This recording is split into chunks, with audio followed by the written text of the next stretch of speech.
There's a bigger issue here. Just because a group of people belong to the Federation, it does not mean that they are saints. The trouble is Earth. On Earth, there is no poverty, no crime, no war. You look out the window of Starfleet headquarters and you see paradise. Well, it's easy to be a saint in paradise. Out there, all the problems haven't been solved yet. Out there are no saints, just people. Angry, scared, determined people who are going to do whatever it takes to survive.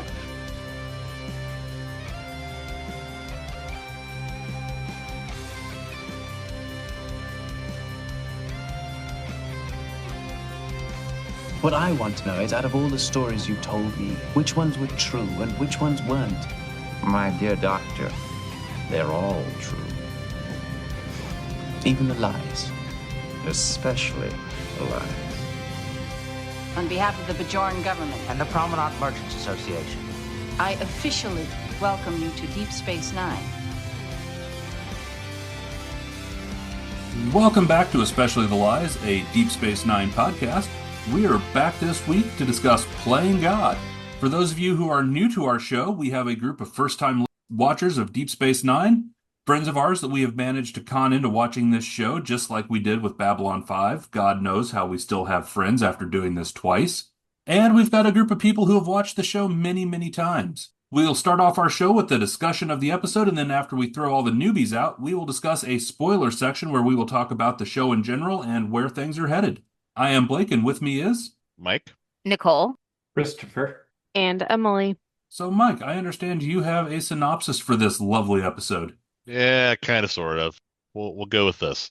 A Trill named Arjin shows up to have a little work study with Lieutenant Dax, but finds her to be somewhat different from what he was expecting. Meanwhile, the station is racked with an infestation of bad practical effects and a really weird problem that should be easily solved, but somehow isn't. Okay.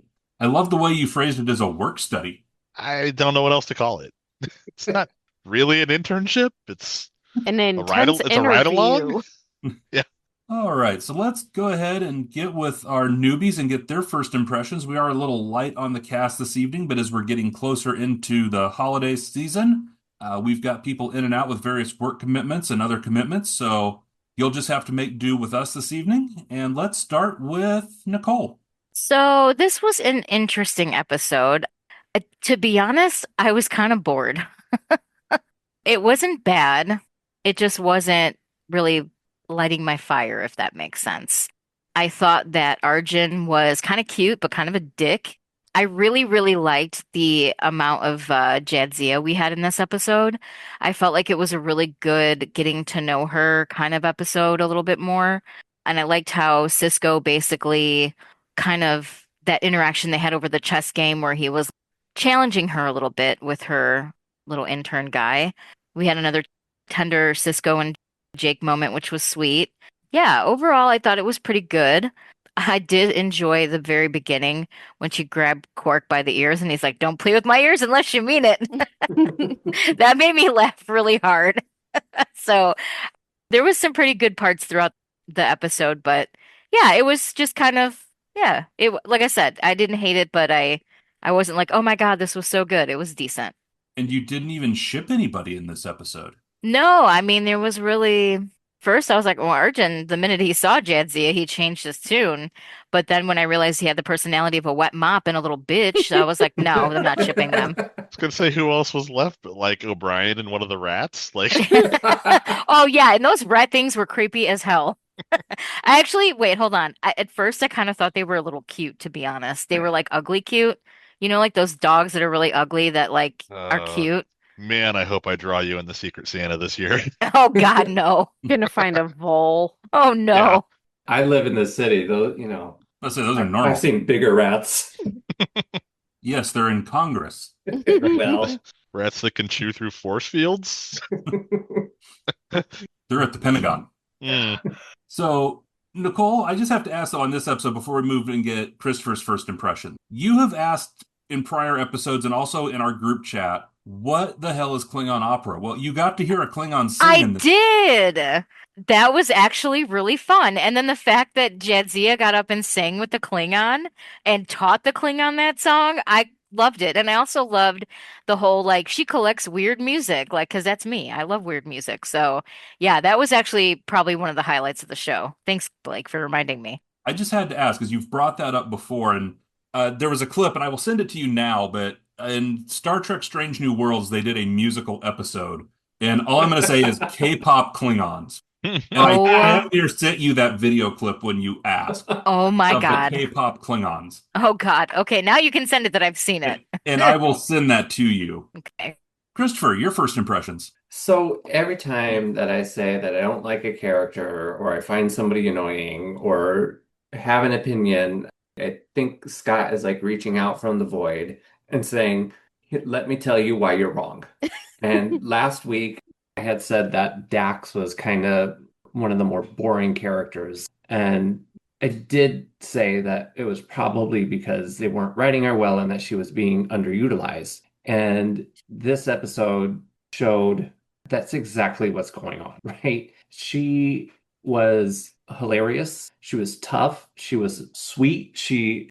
All the things that you wanted her to be, she was. And I thought this was a fun episode where you got to learn a little bit more about Dax, learning that Kira is ready to commit genocide on an entire universe. That was fun too.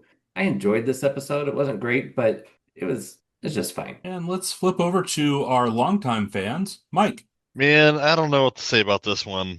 I think the consensus is gonna be that it's not a bad episode, and it's full of I don't know how you describe it. Like it's full of a lot of really nice B plot type of material because to me that's what a lot of the stuff is with Dax and Arjin, and I totally agree that like this was the most fun that we've had with Dax and learning a little bit more about her character.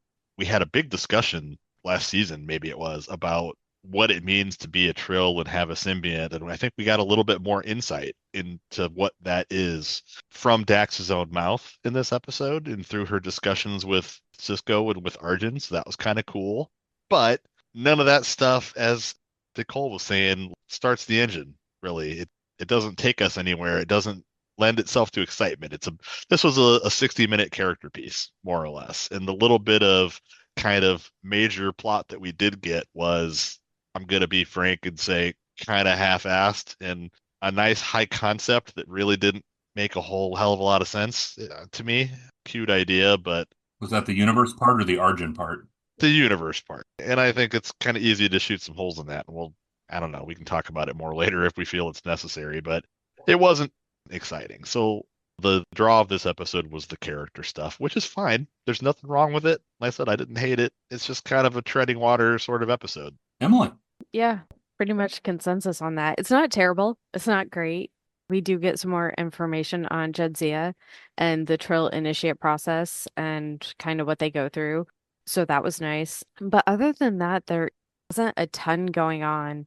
I do think it's interesting that parental pressure and legacy to live up to their goals and dreams showed up again, because we had that in a prior episode with Jake not wanting to go to Starfleet. But yeah, it's not great, but it's not bad. Like, it's tolerable. And it's kind of nice to have a chill episode every now and again.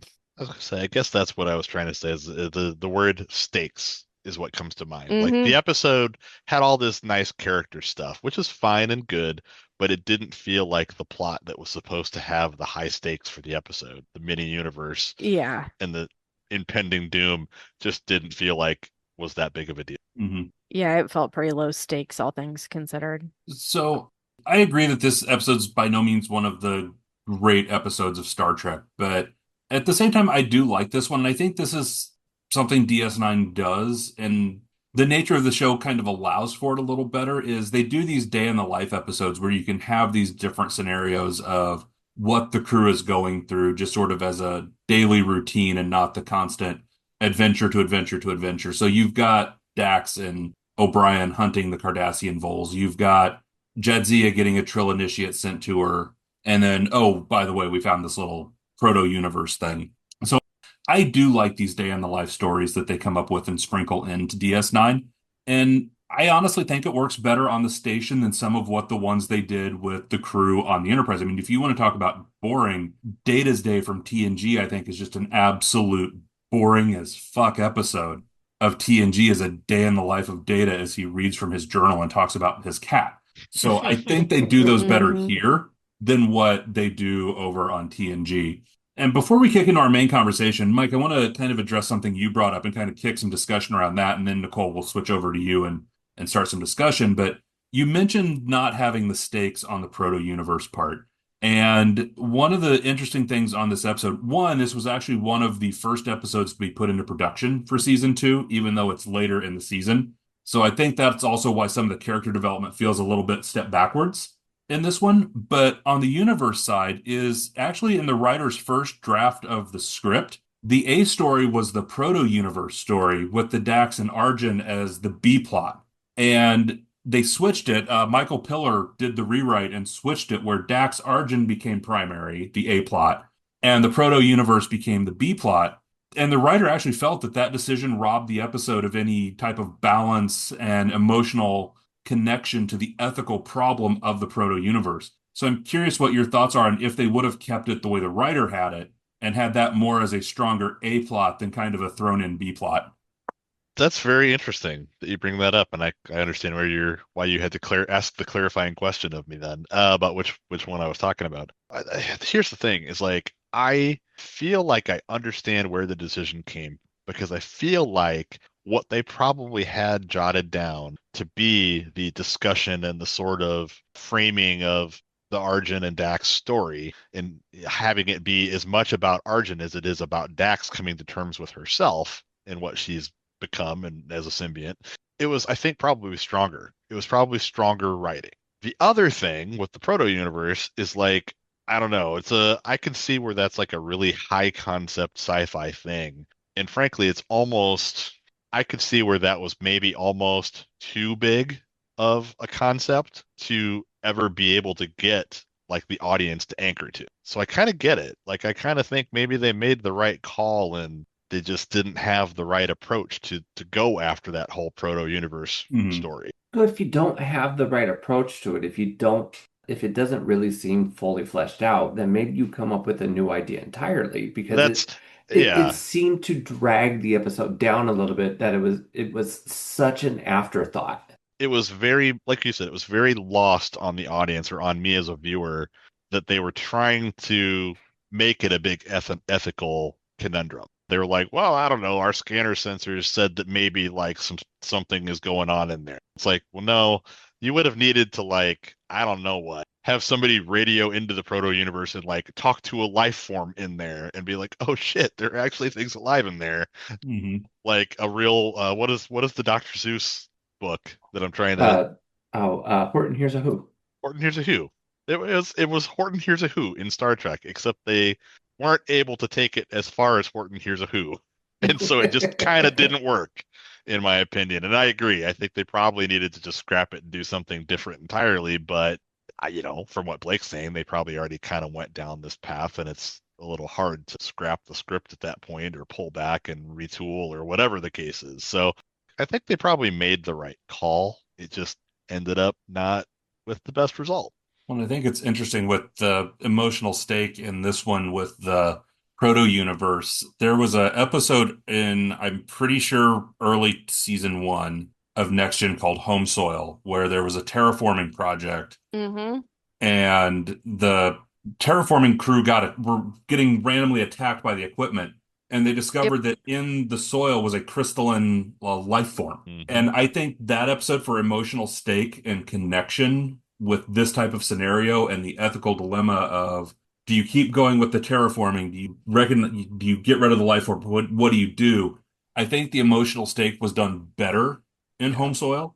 As much as we have ripped on early Next Generation episodes, I think it was done a lot better with this type of a plot in that episode than it was here. Yeah, I mean, and it's hard to say, right? If they had flipped it and given more time to the proto-universe story, obviously they could have done a lot more things that would have changed how we feel about it. It's really hard to say, but Yeah, and that was I TNG. That was a single plot episode. They didn't have the yeah. multiple. Whereas I think this one and maybe they could have got rid of the C plot and not had the exterminators going around the station. I mean, Jesus Christ, call an exterminator, get some I phaser, was gonna go say, I fucking mean, deal with that it. was You don't need a whole C plot. less of a C plot and more of a big MacGuffin to make the A plot, or the, I guess it was the B plot, but the proto-universe thing even work.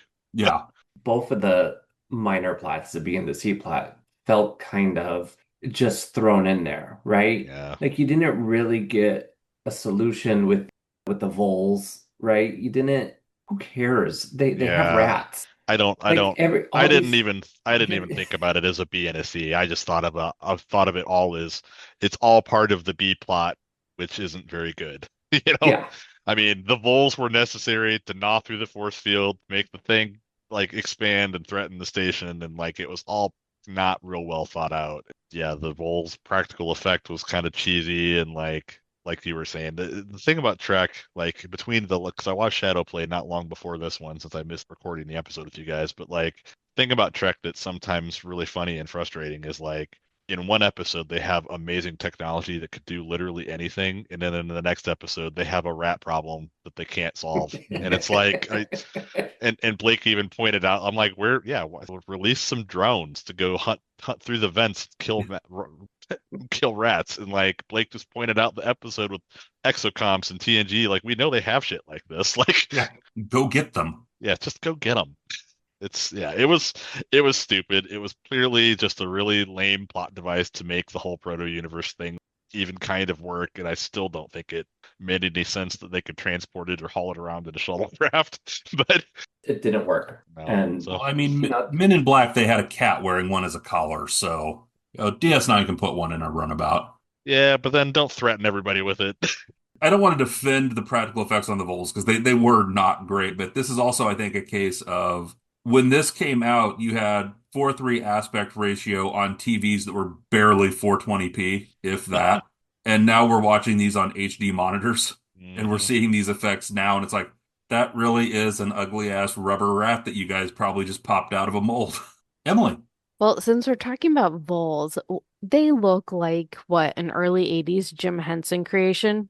Like that was the first thing I thought of when I saw it. I was like, "Aw, it looks like a little Jim Henson creation." I was really and expecting they're like kind of cute. like do you have some tea on like where they came from? Did they actually make those for this episode, or did they go pilfer them from Jim Henson's closet? Because I would not be shocked It does. if that was like a creature left over from Fraggle Rock.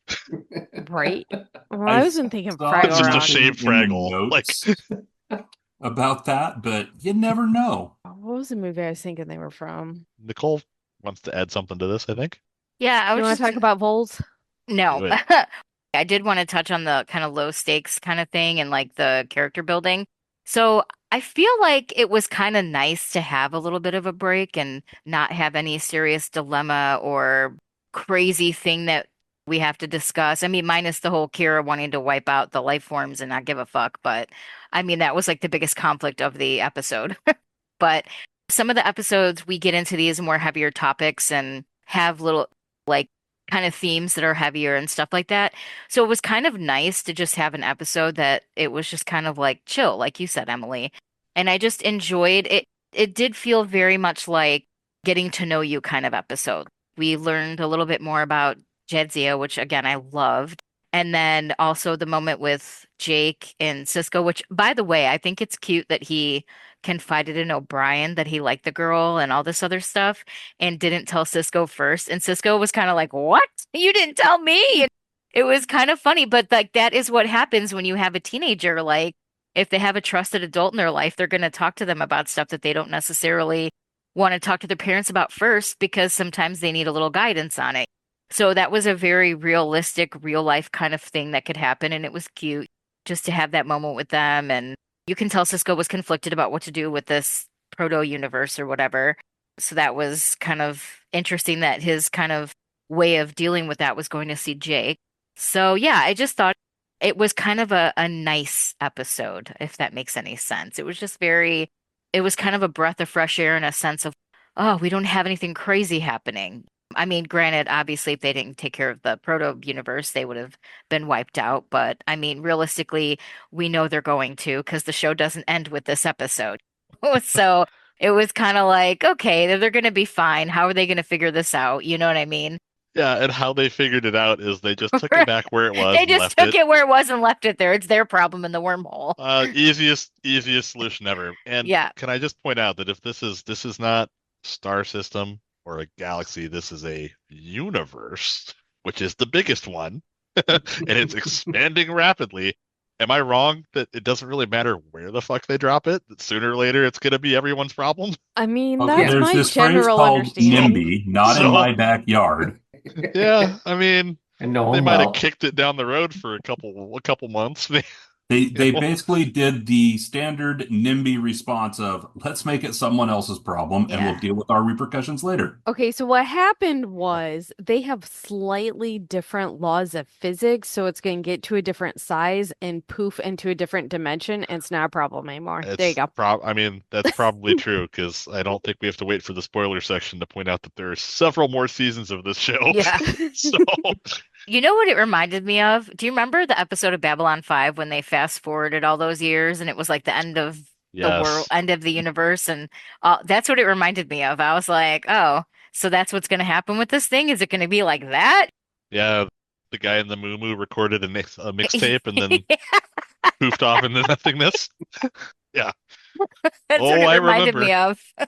Mhm. It would just sit out there, and roughly 15 years from now, the proto-universe will skip to another dimension. A Romulan ship will show up, and all of a sudden, poof, we have a Kelvin timeline and a bunch of movies that Star Trek fans fucking Oh hate. my God, you did it. You connected it all together. There we go. It actually works. Now we know where the Kelvin timeline came from. It's because they took a Oh. proto-universe and dropped it off in the Gamma Quadrant. And Bob's your uncle, Benedict Cumberbatch. See how we can make all this work. So Nicole was talking about Jake and his maybe girlfriend, right? She's a Dabo girl. Mhm. How Jake's like 15, right? It's a lady. And like the Ethical things that we've concerns kind about of age. yeah, the things that we've heard that like According to the Megyn Kelly, Dabo this is girls- no longer an issue. Yeah, hey. Wow, it just became weirdly topical in the most unexpected way. And everybody starts drinking on that one. Yeah, for the viewers at home, Emily literally took a swig straight out of a wine bottle.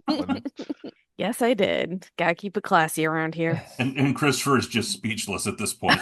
Oh Look, boy. I never thought that I a knew. blowjob was going to take down another presidency, let alone Involving the same And it one might of the same involve the participants same in guy. both. Although I did hear that Bubba was also Jazane Maxwell's horse's name. So, Jesus. Look, I have one of those brains where you can picture things very, very well, and this is not what I want in my brain. Yeah. So It's we all new need to meaning act to him, the like horse you none rode of in it. on. No, I don't want it in my brain. We're Now done. I'm just, We're moving on.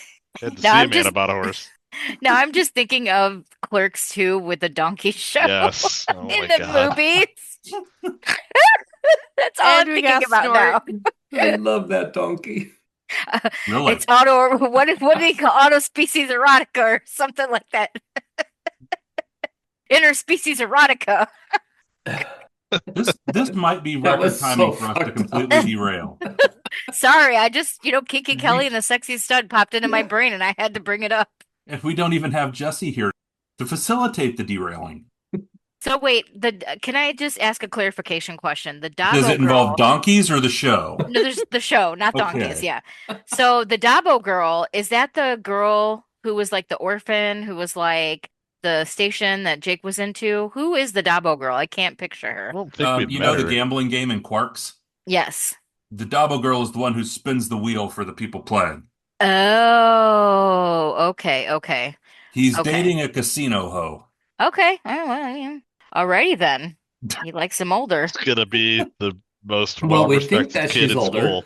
Yeah. I mean, God, We don't know who Quark is employing.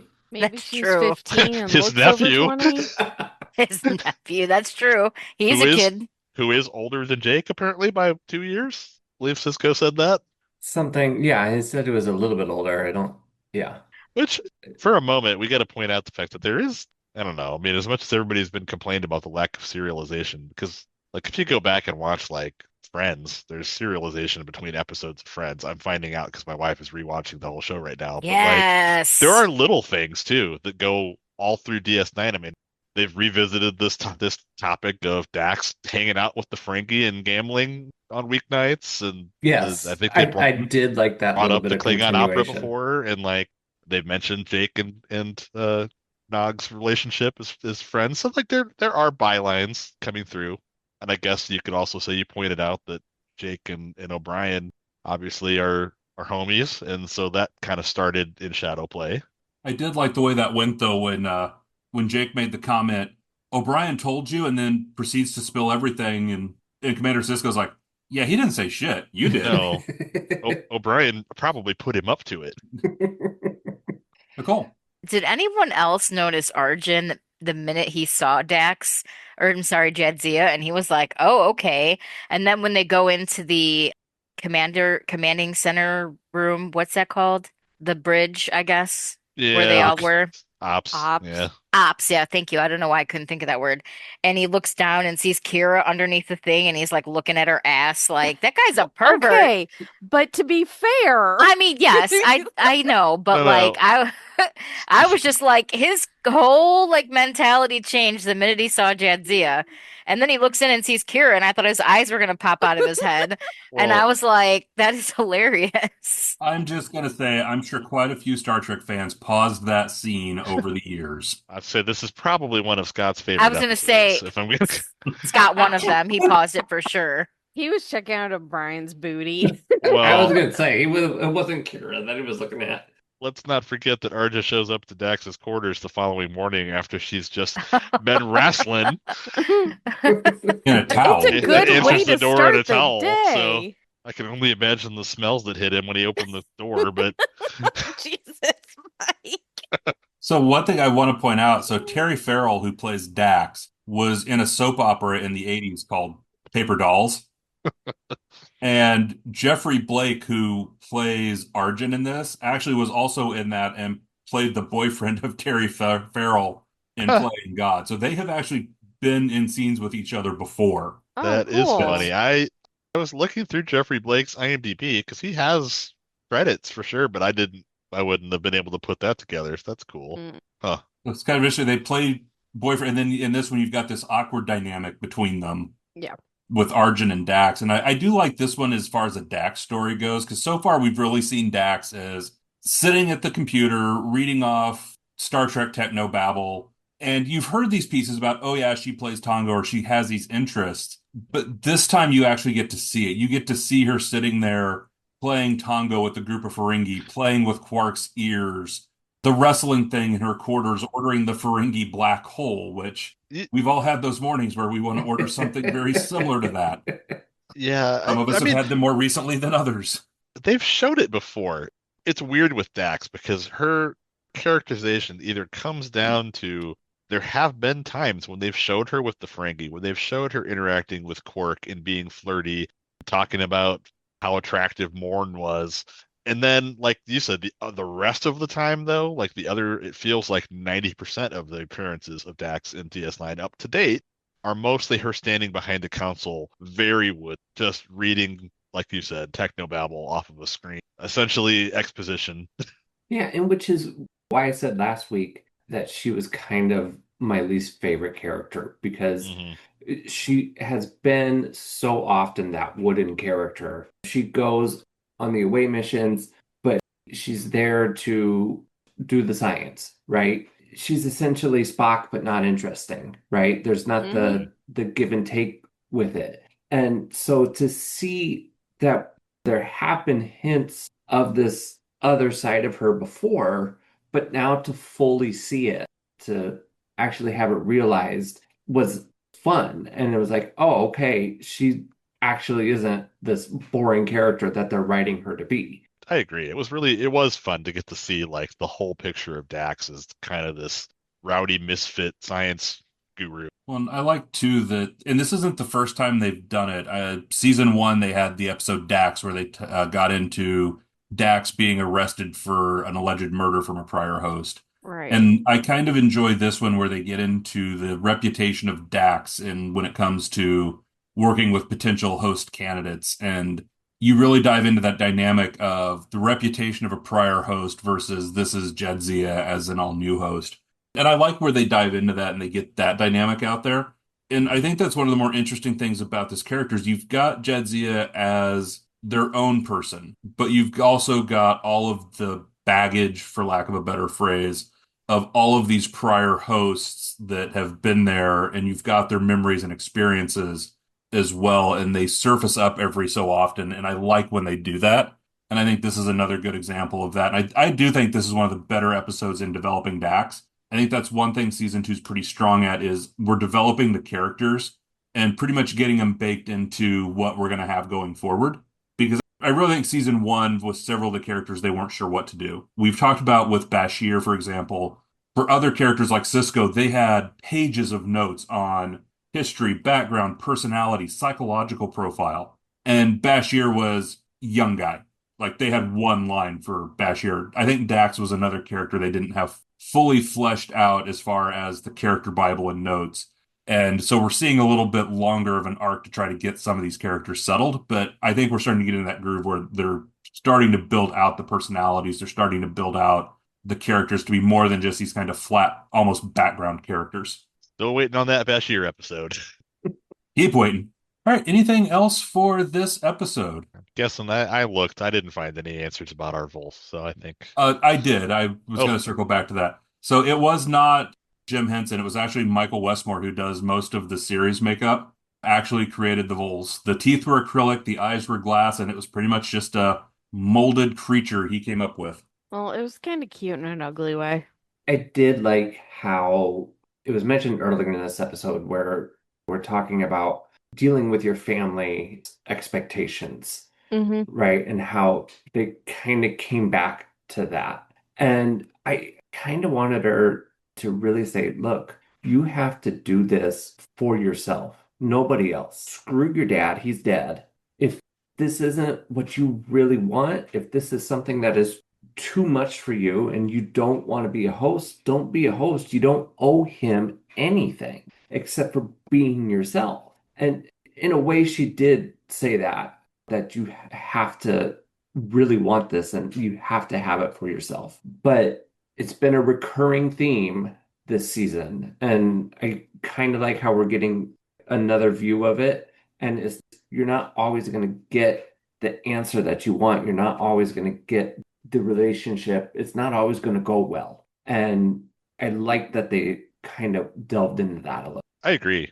I think if anything, they could have dropped more about or the whole proto-universe plot, and they could have gone deeper into Arjin and what that whole process means. They could have really pulled on that thread about familial pressure. Maybe made Arjun's dad somebody of high importance, made it some kind of a scandal or whatever. Put stakes on that. But it was interesting for them to explore, and I kind of wish that they had done it. Nicole. Yeah, I agree on that. I think that familial pressure is something that everybody deals with, and it's something that everybody either themselves or knows somebody who has. Their parents want them to do something or push them to do something, and sometimes it takes time to kind of figure out what you want. And I think that that is definitely a theme that they could have really made it a more meaningful and impactful episode if they kind of dove into that a little bit more, because I feel like out of everything that happened on the episode, that was one of the more relatable type things that they could have really focused on. So I definitely agree with that. Emily. I agree. And I think it would have been interesting had they explored that more and explored more of Jake dating a Dabo girl and Cisco's reaction, because that, again, is a parental expectation in a different way. You have Arjin, his dad wants him to follow this path and become joined. We just had the Cisco and Jake dynamic of Jake not wanting to join Starfleet and now his choice in who he's dating. Because I feel like in other Star Trek series, those family dynamics don't always get explored And I feel like this could have been an interesting way to do it because, yeah, the proto-universe was just didn't make sense. Yeah. It would have made more sense had it been some random space creature and not a universe that could, hey, it could expand and destroy where we live and everything around us and the wormhole.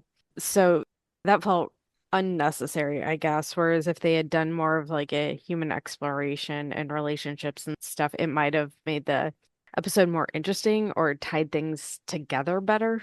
I think it would have been more cohesive. This was an Hmm. episode that didn't need a B plot. This was an episode that had a lot of strength in the plot between Dax and Arjun, and they could have developed that more and not had a subplot, and it would have been a better episode. Especially because Jadzia goes into who she was before going through the initiate training and how hearing that Curzon was going to recommend her being removed from the program changed her perspective and how she approached it from then.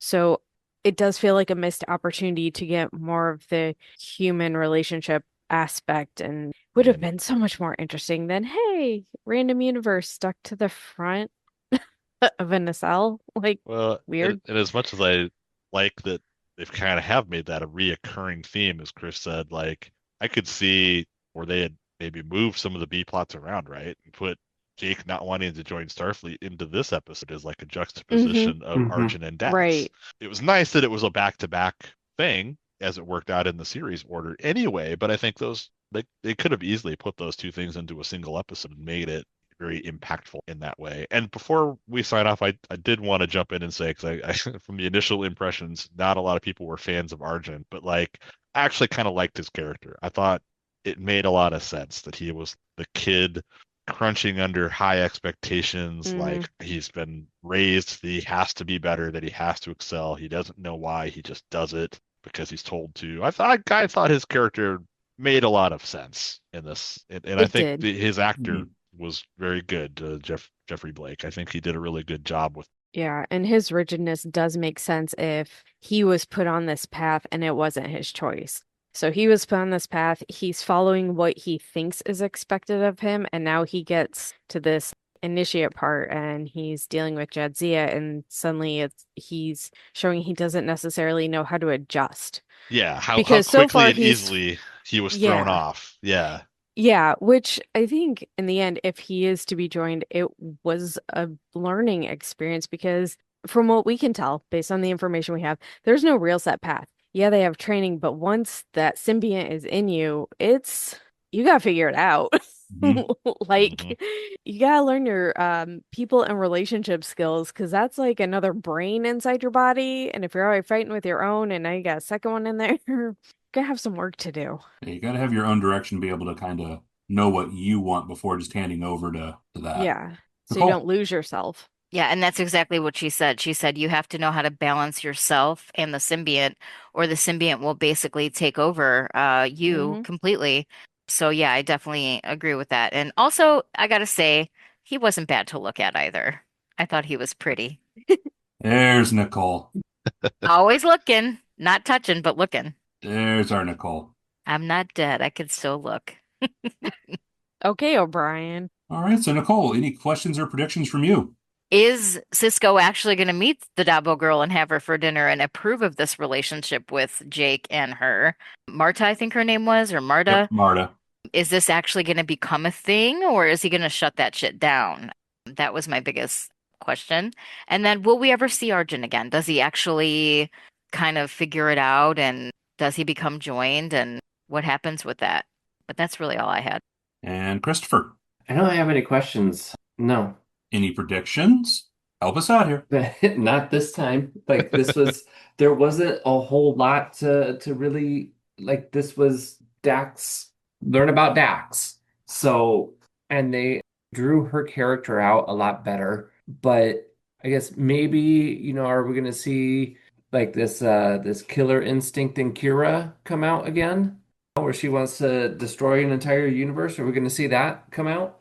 Okay, well, I guess we are going to throw our two newbies out the nearest airlock for the rest of the show, and those of us that have watched this will get into some of their thoughts and have a little bit more discussion about this episode. I do want to read real quick. We did get a new review on Apple, thanks to one of our listeners. We put out a call on our last episode that we really need people to go out onto Apple and give us reviews to help get us back up in the rankings on there after our little hiatus. And Jacob Garfinkel went out and gave us a 5-star review and said, "This is a great show. Very good reviews and analysis on the best show out there, especially if you like science fiction. While they do tend to go off the rails, that's the goal. It's worth the ride. The passengers all survive. Good insights, good trivia, good listen." Jacob, thank you for the review. We would appreciate if some other folks out there wouldn't mind popping on to Apple or your podcast app of choice and giving us some reviews. Like I said, we are bouncing back on YouTube to kind of where we were before our almost 3-month hiatus, and we are still trying to catch back up on Spotify and Apple, and those reviews will help us get back up in the algorithms and get the show out there and get our views back up on those. You can also pop down below and check out in the show notes. We have links to all of our socials, including our Patreon account. If you sign up at any level on the Patreon account, which we just had a new person sign up that is on there, and now they have access to our Discord server. I think just about all of our hosts have a private room now on the Discord server where we discuss everything from Christopher's interesting sports discussions, Mike's questionable music, Emily's smut, and Jessi's conspiracy theories. We have our own little corners of the Discord. You can join the discussion there and truly get into all of the insanity that is this show and things that we derail. We're also going to be putting outtakes and special content available on the Patreon account, so people who are subscribers on Patreon will get access to outtakes. We're going to be doing some show notes and some other stuff that we will have out on there. So make sure to check those links out below. And as always, comment and share on your favorite app of choice. I am Blake, and with me has been Mike, Nicole, Christopher, and Emily. Let's go visit some prophets, shall we? Thank you for listening to Especially the Lies, a Deep Space Nine podcast. You can find all the places to listen to and watch this podcast by searching for Especially the Lies on your podcast app or on YouTube. We want to hear from you, so join the conversation at Facebook, Twitter, and YouTube. Be sure to subscribe and leave a review where you are listening to or watching this podcast. Especially the Lies is not affiliated with, and the podcast has not been prepared, approved, or licensed by Paramount or any other owners of the Star Trek copyright. All clips included in this podcast are the intellectual property of the respective copyright holders. They are included here for purposes of review, and no infringement is intended.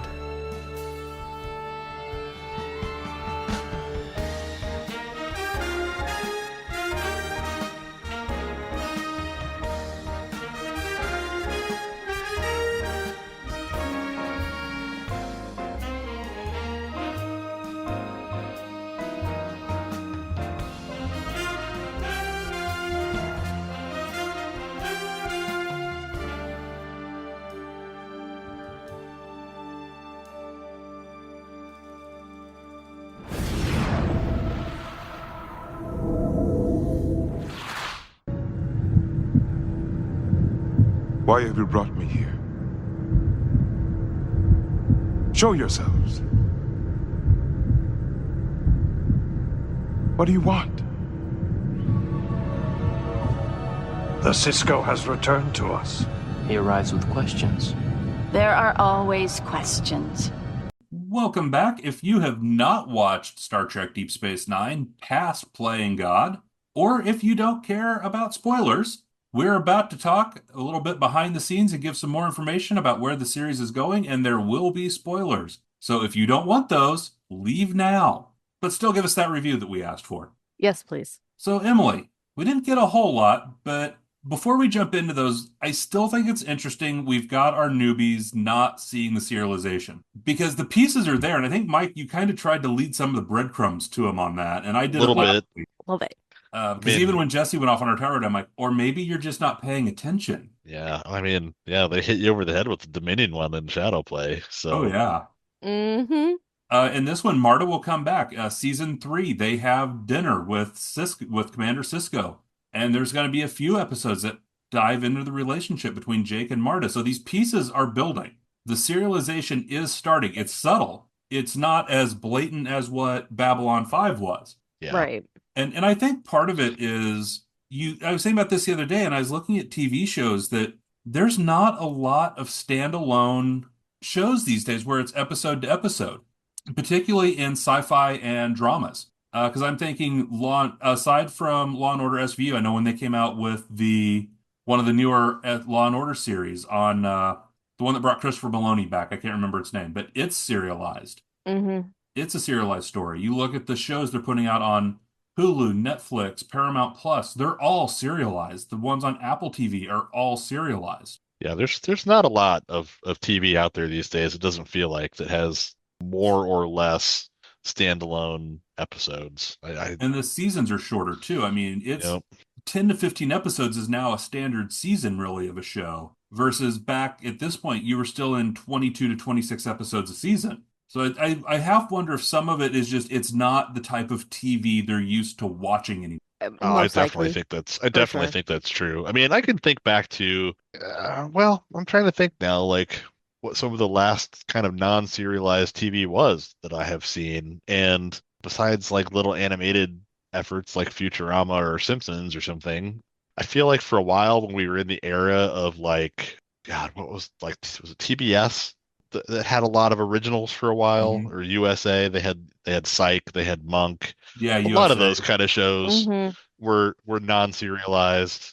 But really, then like the WB came along, right? And the WB was a big one for pushing serialized television with shows like Arrow, whatever Arrow, yeah. I mean the 100, all that kind of stuff. So I do agree. I think it's just kind of been left by the wayside, and I think a lot of them, a lot of us have seen non-serialized TV, but we've just kind of forgotten it. It's not Saved by the Bell.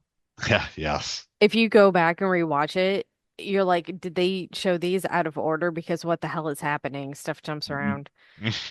Like, I mean, obviously there's still stuff that tracks throughout, but the storylines hop around in a non-linear fashion for sure. That is the thing that's kind of surprised me. I mentioned my wife has been rewatching Friends, and so I've of course caught quite a few episodes passing through the living room or just hanging out with her, and like there's always stuff that carries from episode to episode. They're always like mostly backgrounds. You know what I mean? Yeah. They're not. I mean, hell, even Seinfeld. Yeah. I thought both of those got serialized closer to the ending of the series. Like they started out really episodic and then like transitioned into more serialized by like the last 1 to 2 seasons. They probably did. They probably eased more and more things into it. I mean, I can think back to like watching Family Matters with like Steve Urkel got more serialized towards the end of that show's run too. Yep. So I think it's almost like a natural thing that happens as writers and networks are struggling to keep the show relevant for viewers. They start to introduce serialized elements to try to capture people to come back next week and see what new thing has happened or built. And as you've developed characters, like you have more to work with, whereas when you start out having weird episodic stuff, I don't know, it feels like it makes more sense just because you're building hopefully towards something. It must. Even ER and West Wing started to do that in the 90s. Yeah. So there must still nothing to the extent of what you've really got now. Because even West Wing, really aside from like season 6 and 7, you can more or less watch that hit or miss and generally get an idea for what's going on. Versus, I mean, now Paramount Plus, the show Mobland, I loved that show they came out with on Paramount Plus. You could not jump into episode like 6 or 8 of Mobland and understand what the hell's going on unless you started at 1. And I think that's kind of the big thing is even those shows like you're mentioning with the serialized elements, you could still pretty much jump in and watch an episode and get an idea. Versus now that's really hard to do. It's always mostly background stuff that starts to serialize as you said, as I think they get more comfortable with characters that are fleshed out. I think it almost happens unintentionally. Okay, so Emily, how about we answer some of our newbies 2 questions? Yes. The first one I want to talk about is, does Kira's Killer Instinct come out? And all I could think of was, wait till we get to crossover. Oh God. It was so hard to not be like, oh my God, it's coming up. Well, that's going to be a constant struggle with Kira is watching through here. And I'm kind of curious. We've talked about having them watch some of the TNG episodes, which I'm definitely going to have them do. And I'm curious what they're going to think when they get the character Ro Laren, who was supposed to be Kira. Yeah. But I think we're going to see throughout the series with Kira in particular, once we get into the continued issues with the Cardassians Mm-hmm. and her thoughts there versus where we end up in the series, where she ends up helping the Cardassians. And so it's going to be an interesting arc for Kira, and I think it's going to be an interesting ride for some of the newbies to watch that. Yeah, I think when we get to the storyline where they introduce the Maquis, it's going to blow the lid off of a lot of stuff for our noobs. Because it does delve into some really complex and nuanced situations. So it'll be fun. But I mean, that was a solid question. And yeah, we're gonna see it, but maybe not in the way you expect. Well, I mean, I think even to a lesser extent, yeah. I mean, obviously, Mirror Kira is goes pretty hard, but I mean, even regular Kira, like you said, she struggles with that impulse. She is a shoot first and ask questions later kind of gal for the most part, and she's going to see it's not all that black and white, though. That's going to be the interesting part of the arc, where it's not all black and white. This show plays a lot in the gray when it comes to morality and ethics. You're going to see her jump to that conclusion and pull back from. I guess is where I'm. So, yeah, I mean, we at least have a reasonable answer for that, and hopefully there's some interesting responses to what we see in regards to that. Does Cisco meet Marta, and does Jake's relationship actually go somewhere with Marta? And yes and no. I mean, the relationship is short-lived. Yes, it is, and it does feel awkward and makes me question: do they have age of consent laws that far in the future? Please tell me they do. We need to keep them. I don't care. Well, and I wonder how old Marta is meant to be, because part of the backstory is Jake was asked to tutor Marta in some of her classes. So That's I think they may actually be closer, which then raises the question, do they have child labor laws, which is a whole separate issue for Quark. Yeah. Because I mean, she they must looks not. like she's at least early 20s. I'm thinking if she's 17, still in that weird zone, but you're not over that 18 mark. I don't know. Do we ever get a good idea of her age? I keep thinking 22 for some reason. So according to the Memory Alpha site, which is where I get some of our background from, she was born in 2351 and it was 2371 when they had dinner. So she would have been 20 when they invited her over for dinner. Nope, not cool. Jake Cisco, let me switch over to this one. I was thinking he was still like 15, 16. He was born in 2355, so only 4 years younger. So he's 16? Yeah, that's still, you're over the boundary. Yeah, it's a little weird. A little bit, but it's not a massive age gap like we were thinking. It is at least closer than like a 30-year-old, like when you think of a casino worker. Yeah. Yeah. But I mean, that also kind of comes up in the discussion, is their age gap. It just doesn't come up from a legal standpoint. Yeah. Well, like I said, as far as the labor laws go, I mean, I have to assume that there really aren't any on DS9, at least, because Cisco's well aware of Nog working for Quark and has not done anything to correct that problem. So, and that might be, it's a family business. So, I mean, who knows? Because people tend to maybe skirt around certain things because, they're just family helping out. Okay, do they have any other thoughts on this one, or was that pretty much it? I'm looking forward to next week. What's on deck next week? Profit and loss. Yes. And then Blood Oath after that. Good times. Yeah. We're getting into the good stuff. Yeah, Profit and Loss will be an interesting one. And Blood Oath with the Klingons. Then Maquis Part 1's coming up fast too. So yeah, that's why I'm going to try to get some people to watch those couple of TNG episodes and give us, I don't think we're going to do a video on those. I'm going to have them give us some written notes that we can post out on Patreon as some. In fact, what we may do is I'll send it to the two of you. We'll do some questions. It's like, hey, watch these two and answer these questions. Okay. Yeah, that'd be good. But I mean, like, the rest of the episodes for the season are all solid episodes that we should get a lot more questions, predictions, just a lot more thoughts on, because there's a lot.